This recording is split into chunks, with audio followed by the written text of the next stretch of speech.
Números capítulo 14, nós leremos do versículo 1 até o 9, somente. Assim nos diz a palavra do Senhor.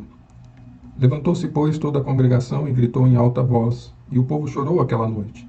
Todos os filhos de Israel murmuraram contra Moisés e contra Arão, e toda a congregação lhes disse: Tomara tivéssemos morrido na terra do Egito, ou mesmo neste deserto.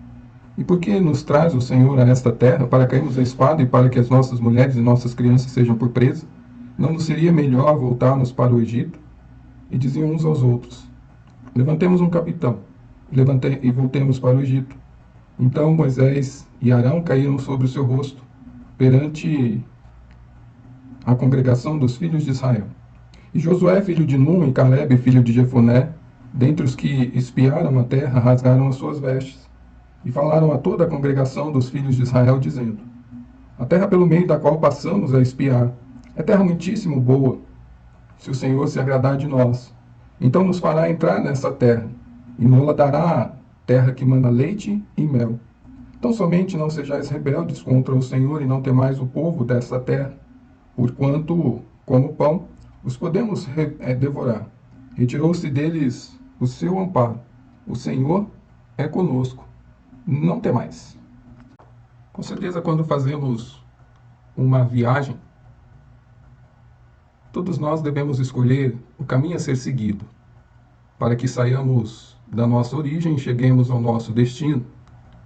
E o fato é que, durante esta viagem, a forma como olharemos a paisagem, o caminho, caberá a nós, pois podemos olhar para a nossa volta e acharmos a viagem agradável, o caminho agradável, justamente porque aquele caminho está nos levando para o nosso destino. Ou então, simplesmente podemos olhar para aquele caminho, mesmo caminho que nos levará para o destino que queremos chegar, e podemos enxergá-lo de outra forma, de outra maneira, com os olhos impedidos de vermos as suas belezas, as suas qualidades. E é interessante que quando nós olhamos para a palavra de Deus, a impressão que temos é essa também, pois estamos neste mundo também de passagem, é como se estivéssemos de viagem deste mundo para o lar celestial. E a forma como nós olhamos para as circunstâncias que passamos aqui neste mundo, pelos caminhos que Deus tem colocado diante de nós, a forma como enxergamos e vemos esses caminhos, dependerá da forma como olhamos para eles, pois ao longo da nossa viagem podemos nos deleitarmos ao longo desse caminho, ou então podemos o tempo todo reclamarmos dele e não enxergarmos aquilo que ele tem de bom. E é interessante que esse texto que nós lemos, ele está dentro de um contexto praticamente parecido com o que estamos falando. Pois o povo também, o povo hebreu, o povo de Deus, está numa viagem onde saiu do Egito e está rumo à terra prometida, rumo a Canaã. E nesta caminhada pelo deserto, o povo tem a opção de olhar para o caminho e decidir a forma como enxergará este caminho que os levará à terra que mana leite e mel. E é interessante que o povo já está às portas de Canaã. Então Deus dá ordem a Moisés que escolha de cada tribo um espia, um príncipe, que deveria ser enviado à terra de Canaã, para que por 40 dias e 40 noites eles espiassem aquela terra e vissem a terra que eles haveriam de herdar. E assim Moisés o faz.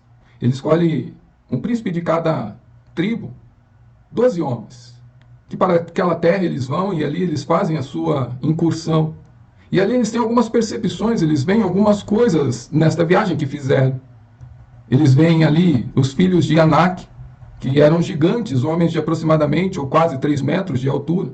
Eles veem cachos de uvas muito grandes que era necessário 2 homens para carregá-los. Eles veem cidades fortificadas, cidades quase impossíveis de serem derrotadas. Mas eles veem também que é uma terra boa, muito boa.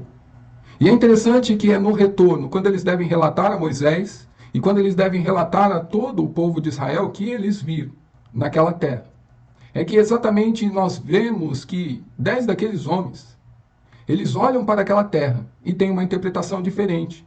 E apenas 2 homens, Josué e Calebe, veem as mesmas coisas que aqueles outros 10 viram, só que eles veem de uma forma diferente. Eles vêm tirando as coisas positivas, as coisas boas que eles poderiam usufruir ali naquela terra. E é exatamente aí que nós somos levados a perguntarmos: mas o que será que fez com que Josué e Caleb vissem as mesmas coisas, as coisas que aqueles outros 10 viram, e interpretassem de forma diferente? A resposta, na verdade, está no versículo de número 24 do capítulo 14, onde o texto nos diz: porém, o meu servo Caleb, visto que nele houve outro espírito. Veja que interessante o que o texto nos fala. Tanto Josué como Caleb, eles viram as mesmas coisas, só que com uma outra ótica, um outro espírito, uma outra forma de enxergar as coisas. E é exatamente isso que esse texto vem nos convidar a fazermos. Exatamente como enxergarmos além das dificuldades. Porque eles viram naquela terra dificuldades, sim. 10 preferiram olhar somente para as dificuldades, mas 2 preferiram olhar com outro espírito, e eles enxergaram além das dificuldades. Mas aí vem a pergunta: como é possível enxergarmos além das dificuldades? Como é possível vermos as coisas que nos acontecem, às vezes de difíceis, as lutas pelas quais passamos e enfrentamos, as frustrações, as decepções? Como é possível olhar para essas coisas, as perdas, e enxergarmos além delas? As respostas encontraremos neste texto. E a primeira delas que nós encontramos é que Josué e Caleb, eles enxergaram além das circunstâncias que eles viram lá naquela terra, durante o tempo que permaneceram ali, porque eles lançaram um olhar de fé naquilo que eles viram. E é exatamente isso que os versículos de número 6 e 7 nos falam, que e Josué, filho de Num, e Caleb, filho de Jefoné, dentre os que espiaram a terra, rasgaram as suas vestes e falaram a toda a congregação dos filhos de Israel, dizendo: a terra pelo meio pela qual passamos a espiar é terra muitíssimo boa. Os 10 espias que estiveram na terra olharam as circunstâncias, a realidade daquela terra, com um olhar puramente humano. Eles olharam os filhos de Anak, eles olharam as cidades fortificadas, eles olharam as dificuldades que encontrariam em tomar aquela terra simplesmente por esse olhar humano e racional. E isso atraiu sobre aqueles 10 homens a incredulidade. Atraiu sobre aqueles 10 homens o medo. Atraiu sobre aqueles 10 homens o murmúrio. Atraiu a visão distorcida da realidade. E o pior de tudo, esses 10 homens que olharam com um olhar puramente racional, um olhar puramente humano, eles contagiam toda a congregação, todo o povo, para que o povo também se revoltasse contra Moisés e se revoltasse contra Deus, porque eles se prenderam somente às dificuldades que eles viram. Já o texto nos fala que Caleb e Josué, eles viram as dificuldades sim, porém, o foco deles não permaneceu nas circunstâncias. O foco de Josué e Caleb não permaneceu no tamanho dos filhos de Anak. O foco de Josué e Caleb não permaneceu nas muralhas das cidades fortificadas. Pelo contrário, eles olharam para tudo aquilo lá com um olhar de fé. E isso os levou a enxergarem as verdades de Deus. Mas que verdades são essas? É simples. Quando nós olhamos em Deuteronômio, capítulo de número 8, do verso 7 ao 10, o texto nos fala o seguinte: porque o Senhor teu Deus te faz entrar numa boa terra, terra de ribeiros de água, de fontes de mananciais profundos que saem dos vales e das montanhas, terra de trigo e cevada, e de vides, figueiras e romeiras, terra de oliveiras, de azeite e mel, terra em que comerás o pão sem escassez e nada faltará nela, terra cujas pedras são ferro e cujos montes cavarás o cobre, comerás e te fartarás, e louvarás o Senhor teu Deus pela boa terra que te deu. Quando Josué e Caleb olham para as dificuldades encontradas na terra, eles se recordam das promessas de Deus. Eles se recordam que Deus prometeu uma terra para eles que emana leite e mel, uma terra de fartura, uma terra onde eles louvariam ao Senhor todos os dias por terem recebido aquela terra da parte de Deus. Quando Josué e Caleb veem os filhos de Anak, as cidades fortificadas, eles olham com fé, porque eles sabem que as promessas que Deus havia feito para eles haveriam de se cumprir. Então eles creram que, apesar das circunstâncias, aquela terra seria deles. Por isso eles são capazes de dizer a mesma coisa que os outros 10 disseram, só que no final eles falam diferente. Ao invés de blasfemarem, ao invés de murmurarem, eles simplesmente dizem: realmente, como nosso Deus disse, a terra é muitíssimo boa. Ela é ótima, ela é excelente. E então, nós precisamos zelar para quando nós olharmos para as circunstâncias que nos assolam no nosso dia a dia. Circunstâncias muitas vezes difíceis, circunstâncias que aos nossos olhos parecem ser irreversíveis, difíceis de lidar com elas. Às vezes parece que estamos diante de problemas fortificados, de problemas gigantescos. É exatamente aí que nós devemos fazer a escolha. Olharemos com fé, assim como olharam Josué e Calebe, ou olharemos com um olhar simplesmente racional e humano, atendo-se somente às circunstâncias. O fato é que precisamos cuidar da nossa fé, para que então nós possamos lidar com as situações, olhando além das circunstâncias, mas devemos então pensarmos um pouco, mas o que é capaz de roubar a nossa fé? O que é capaz de fazer com que a nossa fé seja diminuída no dia a dia? O que é capaz de nos fazer nos tornarmos racionais, nos tornarmos meramente humanos frente às situações que enfrentamos? Quando vamos para a palavra de Deus, nós começamos a encontrar algumas respostas do que pode minar a nossa fé, do que pode nos tornar pessoas céticas, racionais somente, simplesmente humanas. E a primeira resposta que nós encontramos está exatamente em Marcos, capítulo de número 4, verso de número 15, que é exatamente quando Jesus profere a parábola do semeador que sai a semear. E então, ao longo dessa parábola, no versículo de número 15, o Senhor Jesus dirá que, ao final do dia, Satanás, ele anda pelo caminho para encontrar a palavra que foi lançada, que foi semeada no coração das pessoas, para roubá-la, para retirá-la. Constantemente a palavra de Deus é semeada em nossos corações. E Paulo fala aos romanos que a fé vem pelo ouvir e ouvir a palavra de Deus. Assim, todas as vezes que ouvimos a palavra de Deus, um sermão, um estudo, um hino, um cântico, a nossa fé é fortalecida. Mas tome cuidado. O texto da parábola de Jesus nos fala que ao final do dia, Satanás vem para roubar a semente que ali foi lançada, para que ela não venha crescer, para que ela não venha dar frutos, para que ela não venha fortalecer a nossa fé. Fé essa que nos ajudará a lidarmos com as situações, olhando além das circunstâncias.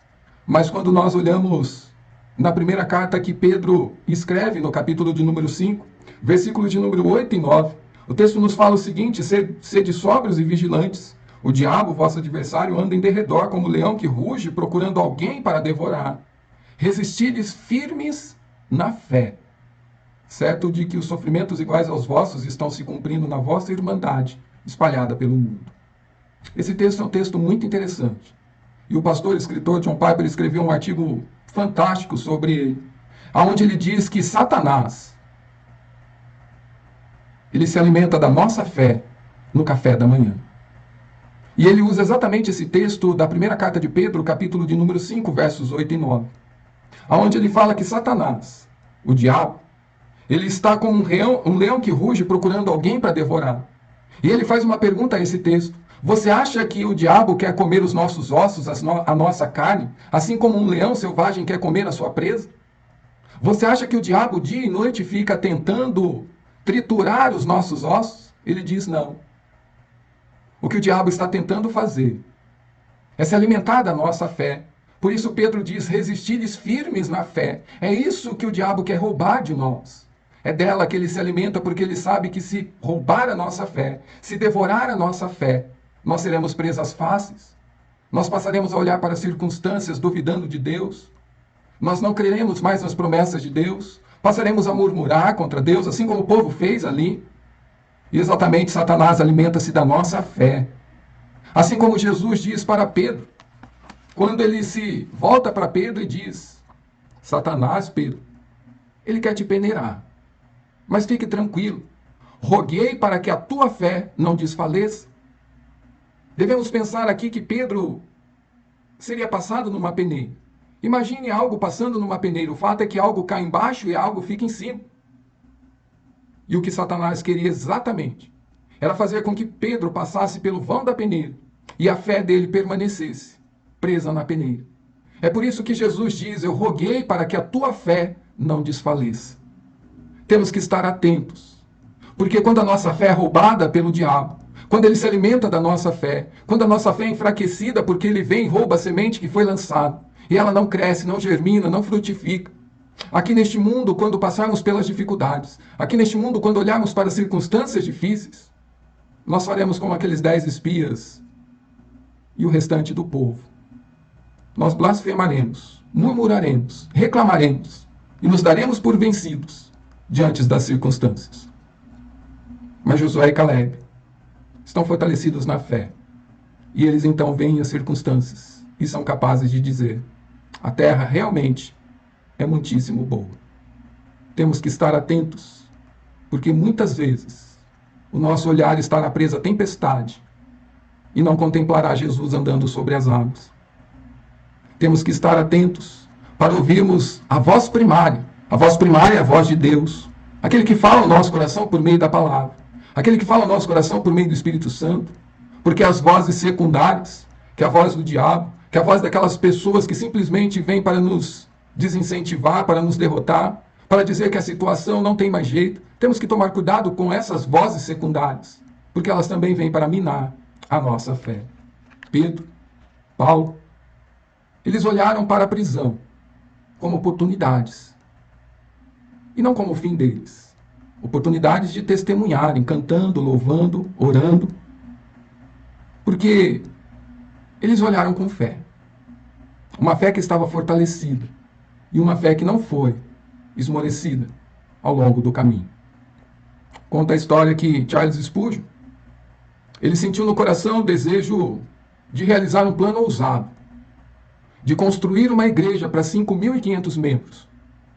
Então ele chama os seus 30 líderes e compartilha este sonho com eles e diz para eles: aqueles que não acreditarem que Deus é capaz de concluir este sonho, este projeto, podem ir embora.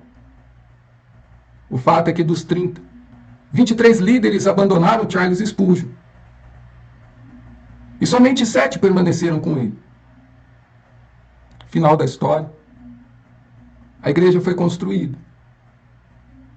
E durante muitos e muitos anos, na manhã e na noite, aquela igreja era lotada com 5.500 pessoas para ouvirem a palavra de Deus. Spurgeon olhou para as dificuldades, mas ele enxergou além, porque ele olhou com fé. E a fé nos leva a ver, contemplá-los além das circunstâncias. Olhe com fé para a luta que você está vivendo hoje, para a dificuldade que você está enfrentando hoje, para a frustração, para a perda, para o medo que você está encarando hoje. Olhe com a fé, além dela, porque você verá que a fidelidade de Deus te fará enxergar para este problema de forma diferente, com o olhar de que nós estamos diante de um Deus, que o impossível para nós é possível para Ele. Mas ao olharmos para este texto, nós tiramos uma segunda lição acerca do que nos leva a olharmos além das circunstâncias, como Josué e Caleb olharam. Exatamente que, ao olharmos para a vida deles, nós vemos que assim nós o faremos, andando por caminhos seguros. E é isso que nós vemos no verso de número 8. Se o Senhor se agradar de nós, então nos fará entrar nessa terra e nos dará. Terra que mana leite e mel. Tanto os 10 espias como o povo escolheram seguir pelo caminho tortuoso, sem segurança, um caminho escorregadio, sem firmeza, o caminho do esquecimento, o caminho do desprezo às promessas que Deus havia feito para o povo, para os antepassados. Mas, diferentemente, Josué e Caleb optaram pelo caminho seguro, agarrando-se e não desprezando as promessas que Deus havia feito aos patriarcas, as promessas que Deus havia feito ao povo. E, portanto, apesar de terem visto as dificuldades que os outros 10 viram, o fato de escolherem andar por esses caminhos seguros, caminhos firmes, que são os caminhos das promessas de Deus, daquilo que Deus havia prometido, fez com que eles olhassem para os gigantes e cidades fortificadas, crendo que a presença de Deus com eles, crendo que o fato de Deus ser fiel em cumprir as promessas que havia feito, os faria herdar aquela terra. Vale destacarmos aqui a expressão deles: se o Senhor se agradar de nós. Mas o que significa essa expressão que eles usam aqui? É simples. Se nós não desagradarmos a Deus por meio da nossa vida, se nós não desagradarmos a Deus por meio da nossa desconfiança, se não desagradarmos a Deus por meio da nossa falta de fé, se não desagradarmos a Deus por meio da nossa autossuficiência, a presença dele conosco nos fará entrar nessa terra. Quando nós olhamos para a história do povo de Deus, nós vemos que todas as vezes que o povo desagradou a Deus, eles deixaram de seguir adiante. Basta olharmos para a história de Acã, quando por ocasião no livro de Josué, capítulo de número 7, versículos 12 e 13, nós vemos ali que Josué havia sido derrotado, o povo de Israel havia sido derrotado na batalha. E então Josué coloca o rosto no chão e lamenta diante de Deus. Deus simplesmente diz para Josué: levanta daí. Vocês simplesmente foram derrotados, porque vocês me desagradaram. A coisa imunda escondida no meio de vocês. E enquanto vocês, essa é a expressão que Deus usa, não eliminarem do meio de vocês a coisa imunda, o pecado de Acã, aquilo que ele trouxe não era para trazer, ele está escondendo. Enquanto vocês não eliminarem isso da vida de vocês, vocês não poderão resistir aos vossos inimigos.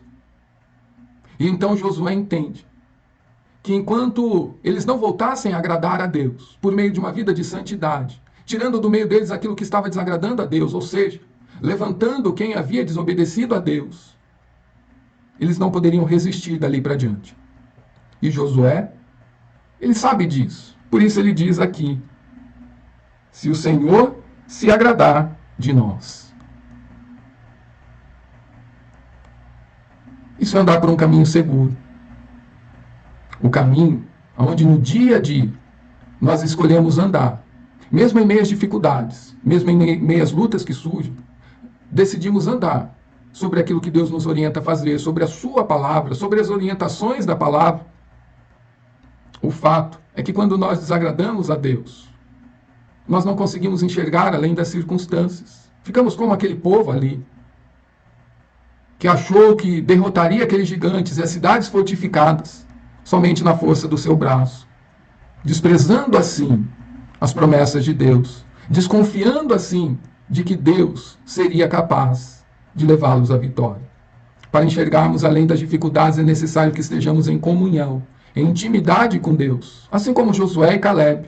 Eles se humilham. No verso de número 6, nós vemos aí, e Josué e Caleb, filho de Nun, dentre os que espiaram a terra, rasgaram as suas vestes. Quando eles viram os 10 espias lamentando, quando eles viram o povo murmurando, quando eles viram o povo querendo voltar para o Egito, Josué e Caleb, eles rasgam as suas vestes diante de Deus, envergonhados da atitude do povo, envergonhados da atitude daqueles líderes.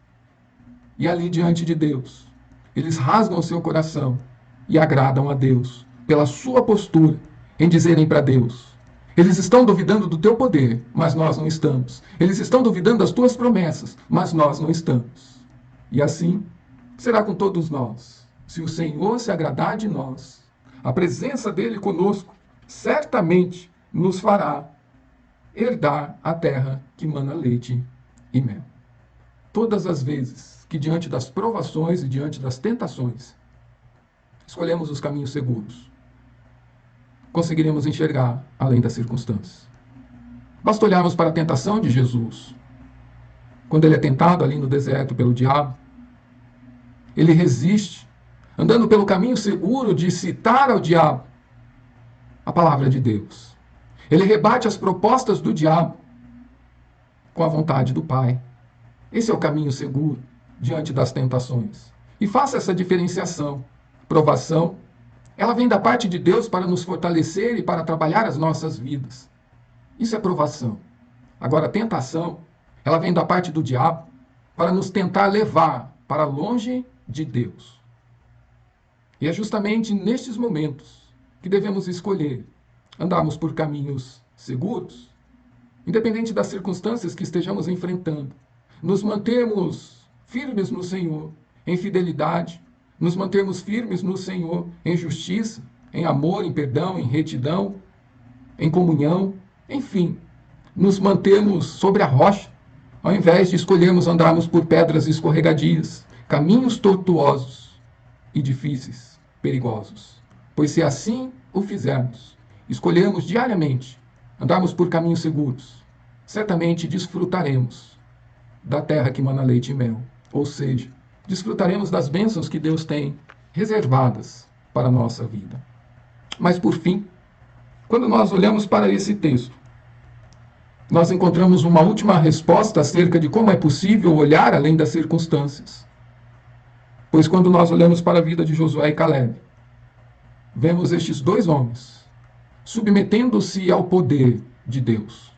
E isso fica claro no verso de número 9, onde ele diz: tão somente não sejais rebeldes contra o Senhor, e não temais o povo dessa terra, porquanto como pão os podemos devorar. Retirou-se deles o seu amparo. O Senhor é conosco, não o temais. Ao olharmos para os acontecimentos, vimos que esses 10 homens e o povo estavam na dependência somente da sua força, achando que teriam que derrotar os filhos de Anak, achando que teriam que derrubar as cidades fortificadas na força do seu braço, com seu exército. E quando assim eles fizeram, eles deixaram de confiar, de se submeterem ao poder de Deus. Isso se tornou uma barreira na vida daquele povo, na vida daqueles líderes. Eles pararam os pés diante dos problemas, das circunstâncias, e não tinham mais condições de seguirem adiante. Mas enquanto isso, Josué e Caleb submetem-se ao poder de Deus e reconhecem que se eles não se rebelassem contra Deus, que se eles não se revoltassem contra Deus, assim como o povo fez, diante das dificuldades e circunstâncias difíceis que surgiram, a presença de Deus com eles seria tudo.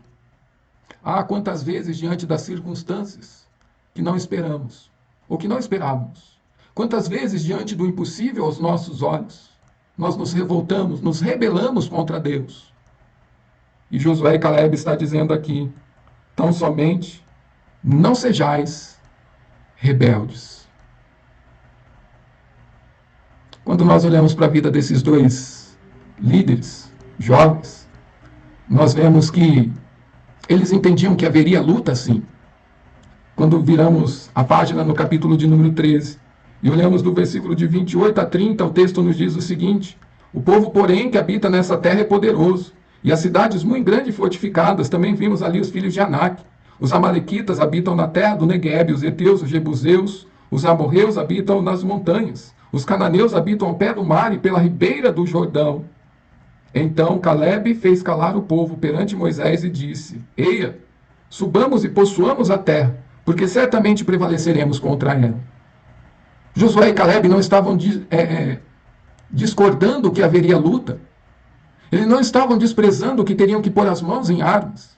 Eles mesmos dizem aqui nesse texto do capítulo 13 que eles teriam lutas, mas que certamente eles prevaleceriam contra esses povos, porque o Senhor era com eles. Se assim, eles se submetessem ao poder de Deus. Ou seja, se eles fossem dependentes deste poder, se eles fossem dependentes da graça de Deus, se eles fossem dependentes da presença de Deus, sabendo que eles seriam apenas instrumentos nas mãos de Deus para derrotarem aqueles povos hostis, o fato é que quando nós não dependemos de Deus em meio às lutas, nós nos revoltamos, ficamos rebeldes, ficamos esgotados, ficamos frustrados, ficamos desorientados, exatamente como ficou ou ficaram os 10 espias e o povo ali. E o pior de tudo é que essa situação de rebeldia, de não se submeterem ao poder de Deus, de não dependerem do poder de Deus, fez com que eles perdessem a bênção sobre a vida deles. Porque essa, com certeza, foi uma geração que não entrou na terra de Canaã, que não desfrutou da terra que mana leite e mel, justamente porque acharam que tudo seria feito na força do seu braço, na sua própria capacidade, que teriam que vencer os problemas, as lutas, sozinhos, desprezando assim a presença do Senhor. E é incrível como nós temos facilidade de nos rebelarmos contra Deus frente às dificuldades e lutas que passamos. Nesta semana que passou, eu vi uma entrevista com a Maria Rita, filha da Elis Regina. E uma das perguntas que o entrevistador fez a ela foi exatamente com relação à fé dela. E no momento em que essa pergunta foi feita para ela, a voz dela ficou embargada. Ela não conseguia falar mais nada. Ela simplesmente disse: eu tenho uma mágoa muito grande contra... E travou. E ela começou a chorar, chorar, chorar, e com muito custo ela completou a frase: eu tenho uma mágoa muito grande contra Deus. Porque eu não entendo como um Deus pode tirar a mãe de uma menina de 11 anos. Basta olharmos para as circunstâncias. Acredito que não foi Deus quem fez com que ela mergulhasse numa vida de bebidas e de drogas. Não foi Deus quem colocou diante dela, à disposição dela, muita droga e muita bebida para que ela acabasse com a sua vida. Mas a filha, ao olhar para a circunstância que a mãe passou, ela simplesmente se rebela contra Deus. Ela simplesmente cria uma mágoa muito grande de Deus. E simplesmente diz: eu não entendo como um Deus pode tirar a mãe de uma criança de 11 anos. Esquecendo-se que foram as escolhas que a mãe fez ao longo da sua vida, ao longo do caminho, que a levaram ao fim que ela chegou. Temos que tomar cuidado com isso, porque a mesma coisa acontece conosco em meio a circunstâncias adversas da vida. Porque dependendo das escolhas que fazemos, dos caminhos que tomamos, das posturas que adotamos, nos rebelaremos contra Deus, assim como este povo está se rebelando, achando que não seremos capazes, justamente porque não estamos nos submetendo ao poder de Deus. Estamos desprezando a Deus. É interessante que Isaías capítulo 64, verso 4, ele fala sobre quem é Deus. Ele fala: olha, nunca se viu um Deus como o nosso Deus. Um Deus que trabalha para aqueles que nele esperam. Onde já se viu ouvir falar que um Deus trabalha para aquelas pessoas que nele esperam? E Deus faz isso não porque nós merecemos, mas Deus faz isso porque o seu nome será exaltado por intermédio da nossa vida. Deus trabalha a nosso favor. Porque quando as pessoas olharem o que Ele está fazendo em nossa vida, exaltarão o nome do Senhor, reconhecerão o seu poder, o seu amor e o seu cuidado para conosco. O que Deus queria com aquela batalha na conquista de Canaã era exatamente que quando os povos olhassem o povo hebreu, conquistando aqueles povos, os filhos de Anak, derrubando as muralhas de Jericó, Deus queria que o povo exaltasse ao seu nome, que as nações idólatras exaltassem ao seu nome. Mas quando o povo não se submete ao poder de Deus, o nome de Deus não é exaltado, o nome de Deus não é glorificado. Somos desafiados dia e noite a vivermos na dependência de Deus. João capítulo 15 fala-nos no momento em que Jesus fala sobre a videira verdadeira. E por 11 vezes a expressão permanecer aparece naquele texto, ensinando-nos que se nós permanecermos ligados à videira, se nós permanecermos juntos à videira, nós não somente seremos fortalecidos, nós não somente receberemos aquilo que precisaremos, mas nós frutificaremos. Mas depende da nossa permanência, da nossa dependência, da nossa submissão a Cristo Jesus.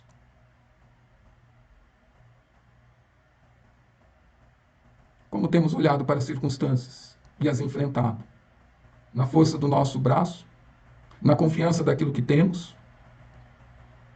Ou temos nos submetido, assim como Josué e Caleb, dizendo: se nos submetermos à vontade de Deus,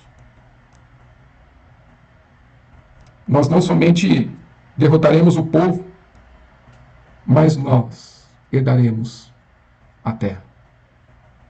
E então podemos concluir. Nós aprendemos que, em meio às circunstâncias adversas que nós vivemos no dia a dia, nesta caminhada que estamos aqui neste mundo, é possível olharmos além delas, assim como fizeram Josué e Caleb.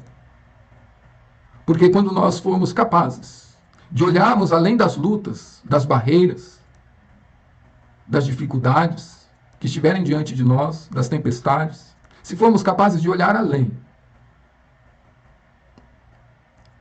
uma coisa é certa: nós desfrutaremos de algo a mais que Deus tem a nos dar.